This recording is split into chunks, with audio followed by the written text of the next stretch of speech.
vou falar um pouco sobre aquilo que são os principais desafios da ciência de dados em medicina e em saúde no geral, e o desafio do equilíbrio da proteção da privacidade com a utilização de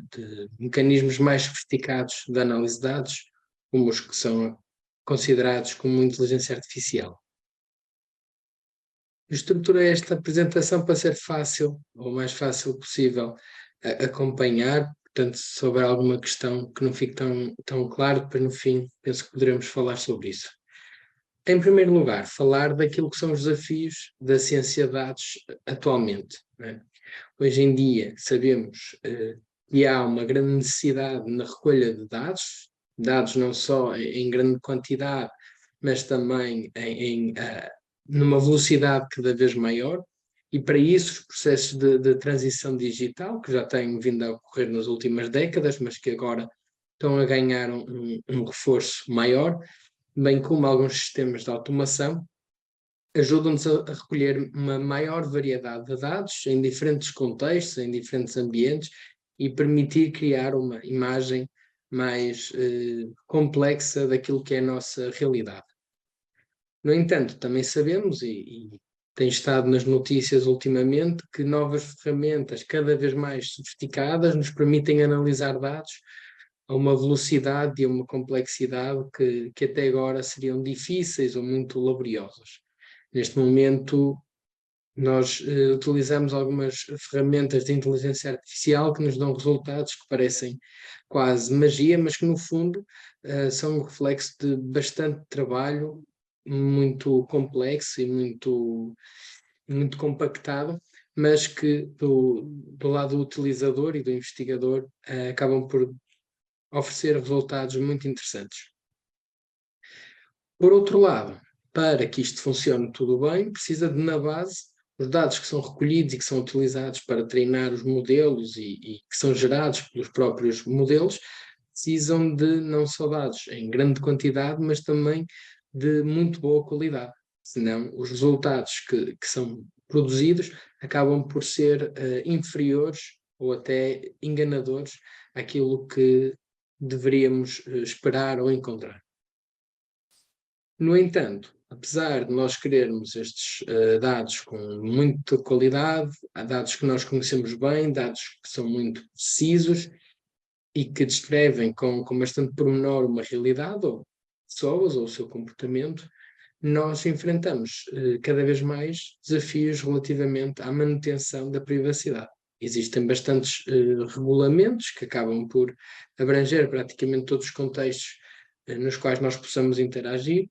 desde a legislação americana à legislação europeia do RGPD, que é também transcrito para a lei portuguesa, mas também o crescente e emergente espaço europeu de dados de saúde, que vai trabalhar na regulamentação mais dirigida aos dados desta área do conhecimento. No entanto, nós não podemos dissociar isto daquilo que são os problemas atuais no contexto de saúde. E digo atuais, mas na verdade são perenes este tipo de problemas. Ou seja, nós quando falamos em saúde, e quando falamos mais precisamente em planeamento em saúde, nós temos que reconhecer que temos que ter dados para fazer um diagnóstico adequado da nossa situação atual, e em termos de saúde global temos uma população ainda crescente, cada vez mais comórbida, com várias doenças ao mesmo tempo, que também está a sofrer um aumento da sua incapacidade e da carga de doença que transporta ao longo da sua vida e dos anos que vive com incapacidade, e que depois nós podemos pensar em como os dados nos podem ajudar a tomar essas decisões. Se nós pensarmos nos determinantes em saúde, seja ao nível sociodemográfico, seja ao nível de informação genética, seja ao nível dos próprios comportamentos das pessoas, nós conseguimos perceber como é que esses dados, e então se os aplicarmos ao nível da prevenção, podem nos ajudar, de uma maneira geral, ajudar a combater as despesas crescentes ao nível da saúde e a, de facto, contribuir para um aumento da qualidade de vida e da saúde das pessoas. Então, nós, com este desafio, não é? Queremos respeitar a legislação e utilizar as ferramentas ao nosso dispor, queremos servir estes propósitos no âmbito da saúde e da sua promoção. Então, como é que nós podemos organizar o nosso pensamento de uma maneira mais transversal, enquanto investigadores, enquanto pessoas que vão utilizar esses dados, para organizar a forma como interagimos e como trabalhamos em comunidade? Ora, se calhar já ouviram falar dos princípios FAIR, que basicamente são um conjunto de quatro ideias fundamentais que nós podemos aplicar e participar no nosso dia a dia, no nosso trabalho de investigação e noutras vertentes também, de forma a permitir que o processo científico e o processo científico também, à luz desta legislação que nos vem premiando, possa ser possível e possa ser validado e replicado. Como sabemos, isso são problemas que não estão apenas limitados a áreas científicas mais específicas e cada vez mais se dá atenção e preocupação para essas questões. Em primeiro lugar, os dados devem ser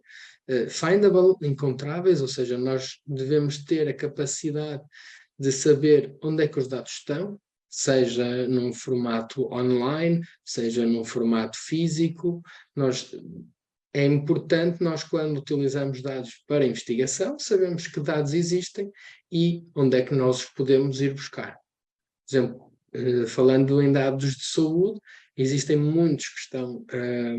bloqueados, por assim dizer, mas nós, através do portal da transparência, por exemplo, conseguimos aceder a uma boa quantidade de dados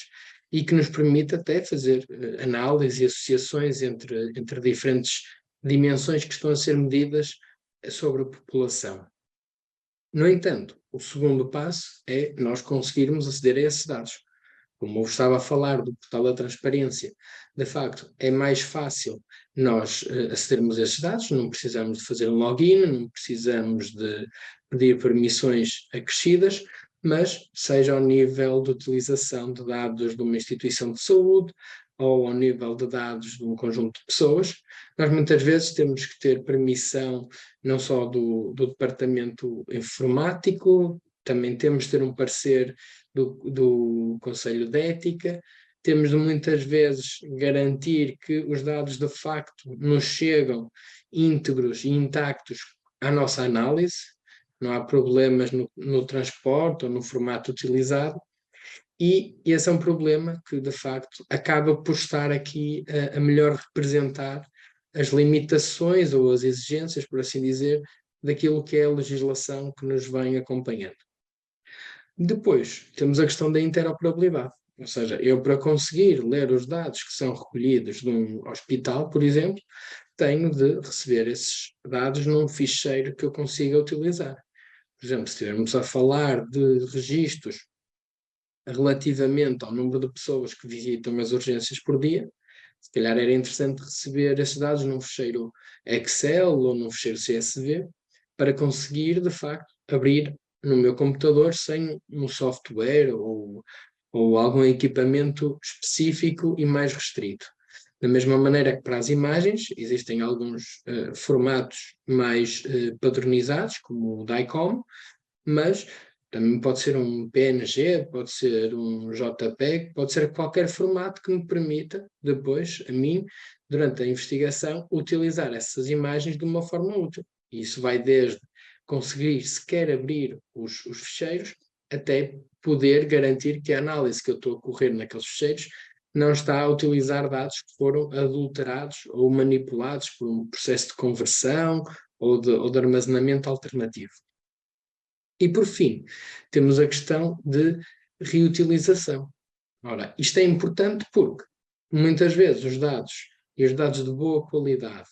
como nós vimos, vão precisar de cumprir estes 3 passos, pelo menos, antes de serem produzidos e utilizados, mas também, muitas vezes, são úteis para outros investigadores, ou porque querem validar a nossa investigação, ou porque querem, agora com maior horizonte temporal, utilizar os dados para repetir a análise, ou porque querem pegar, comparar os dados que eles têm com os dados que nós temos. Portanto, a questão da reutilização dos dados acaba por ser um processo que é, paradoxalmente, muito importante na altura em que temos cada vez mais dados e dados mais acessíveis. Portanto, com aquilo que expliquei, temos aqui o corolário da nossa exposição, pode então reduzir-se aqui a uma balança de dois pesos, um em que nós queremos modelos preditivos mais capazes, mais sofisticados, mais dirigidos a questões específicas, capazes de lidar com mais dados, e por outro lado também queremos ter mais privacidade, queremos mais proteção individual dos doentes, mais proteção das entidades que facultam esses dados, temos de cumprir com as questões regulamentares e legisladas que são impostas, então nós temos esta dificuldade de como é que conseguimos agradar, por assim dizer, a gregos e a troianos. Ora, a verdade é que existem várias formas de o tentar fazer, que consistem em, globalmente, dois grupos de abordagens. O primeiro é fundamentalmente focado naquilo que são a alteração dos dados originais, ou seja,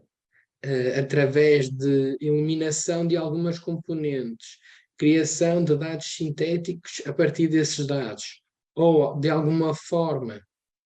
acrescentar ruído para que os dados não sejam exatamente fidedignos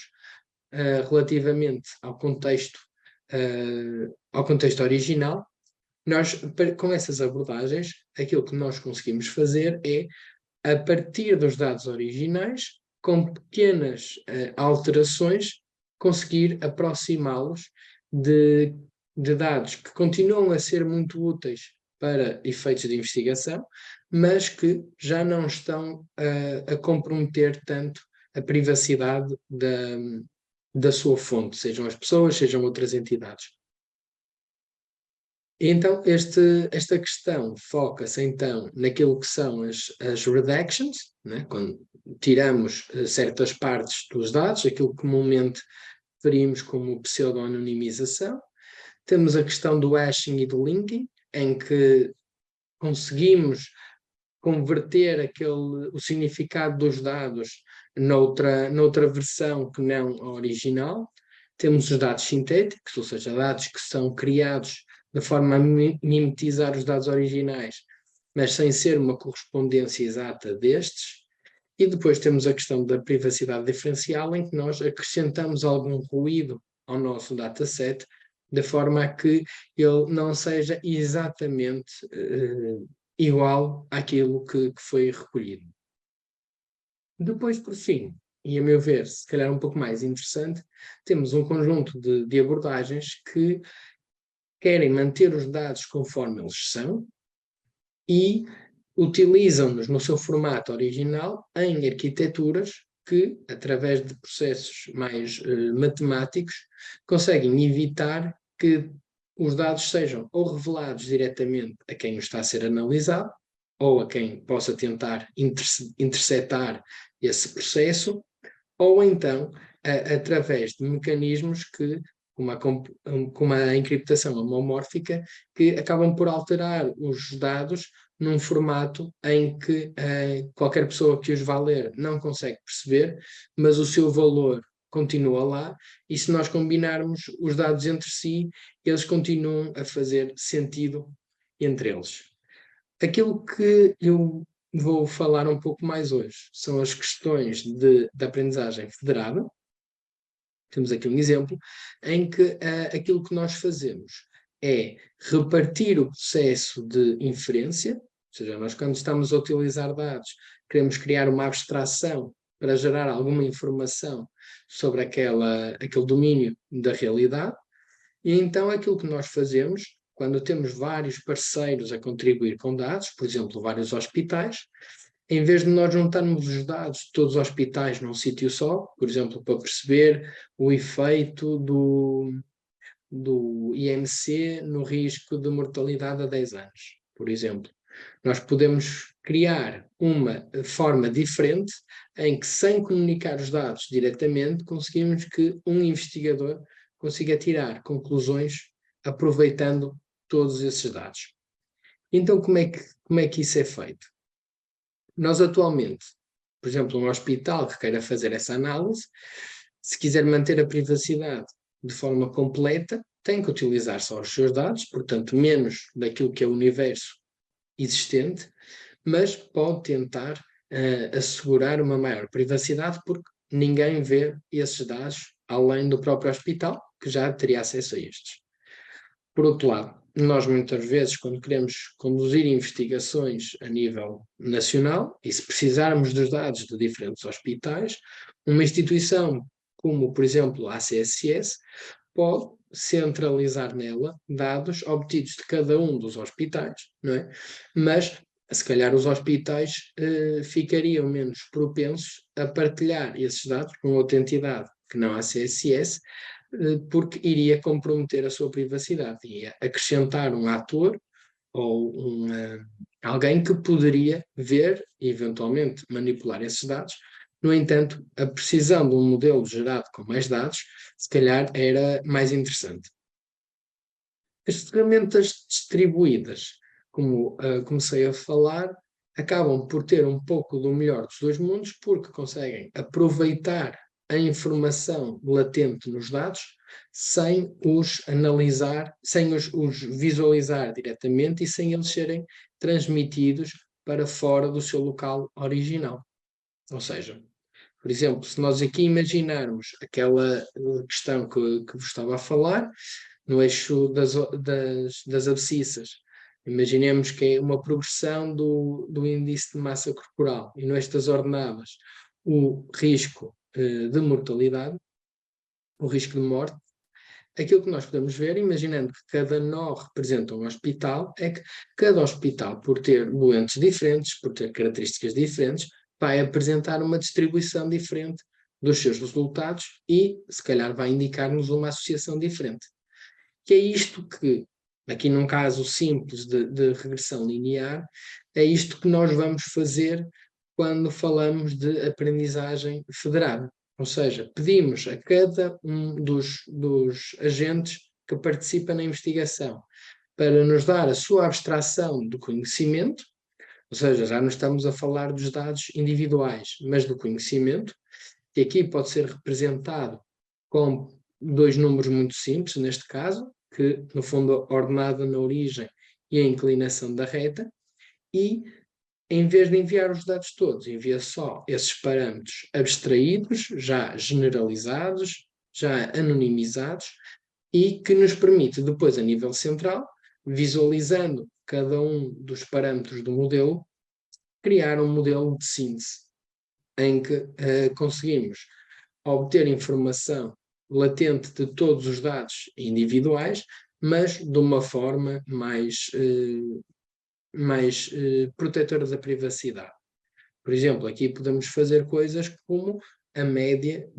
da inclinação e a média da ordenada na origem para criar aquele que seria um modelo global. Um outro exemplo, se calhar mais interessante, é esta animação que tem aqui da Google, em que a Google, todos os dias, quando nós utilizamos o seu software, envia-nos o seu modelo de predição de texto e utiliza os nossos dados de escrita, mas sem visualizá-los diretamente. Vou só deixar aqui a animação recomeçar para acompanharmos aqui o passo mais simples. Pronto, temos um modelo inicial, o SID, em que utiliza os nossos dados locais, não é, para gerar, por exemplo, naquele caso, aquela regressão linear, e aqui faz uma redução dos dados, utiliza alguns mecanismos como a adição de ruído para minimizar o compromisso da privacidade e depois envia os parâmetros do modelo encriptados, que depois são agregados, para criar um modelo generalizado mais preciso, com maior validade externa, para aplicar a cada um dos nossos telemóveis da próxima vez que utilizarmos o teclado. Ora, como vos disse, isto pode ser também aplicado da mesma forma a dados de saúde e com algumas diferenças técnicas, quando falamos de muitos dispositivos diferentes ao mesmo tempo, com poucos dados cada um, ou poucas instituições como os hospitais, com muitos dados cada um, mas o princípio geral é o mesmo e permite-nos perceber como é que nós podemos fazer previsões de mortalidade, de adesão terapêutica, de efeitos adversos, reações adversas a medicamentos, ou até, se calhar mais interessante, de doenças raras, em que podem haver poucas observações em cada hospital, que não nos permitem tirar conclusões com muita precisão, mas que se calhar se nós juntarmos 10, 15, 20 hospitais, já conseguimos ter uma representação mais interessante daquilo que pode ser a realidade daquela doença, dos seus fatores de risco e da sua evolução. Hoje em dia já existem alguns projetos que abarcam estas filosofias e estas formas de estudar os dados. Atualmente eu estou a participar no projeto do Security Health, cujo objetivo é precisamente fazer investigações com estas ferramentas de análise de dados, não só a aprendizagem federada, mas a encriptação homomórfica, a multi-party computation, que no fundo são mecanismos em que os dados não são alterados durante o seu processo de análise, mas têm outros mecanismos para a sua proteção de privacidade. E existem outras iniciativas, como o projeto Eden e o Odyssey, que têm ferramentas para os dados poderem ser convertidos em formatos interoperáveis, para conduzir e participar em redes de análises com hospitais e centros de investigação de vários países, e para quem se sentir mais confiante ou mais corajoso, existem também cada vez mais plataformas, como aqui o caso do Flower, que nos permite simular localmente no nosso computador, ou utilizando vários computadores, diferentes sítios que possam ser repositórios de dados, para nós podermos conduzir a nossa própria análise de dados em arquitetura federada. No entanto, temos alguns desafios, apesar desta grande vantagem de utilizar os dados todos sem comprometer a sua privacidade. A verdade é que tem sempre algum compromisso de privacidade, e isso é algo que vamos aprendendo à medida que vamos estudando os modelos que são produzidos e tentamos quebrá-los ou tentamos atacá-los de uma maneira que nós não queremos que aconteça depois na nossa prática corrente, para verificar as suas limitações, estudar as fragilidades e ir desenvolvendo a forma como utilizamos estas técnicas. Um dos principais problemas que nós temos atualmente é a questão da interoperabilidade e da harmonização dos dados. Por exemplo, se nós quisermos comparar dados hospitalares com dados dos cuidados de saúde primários,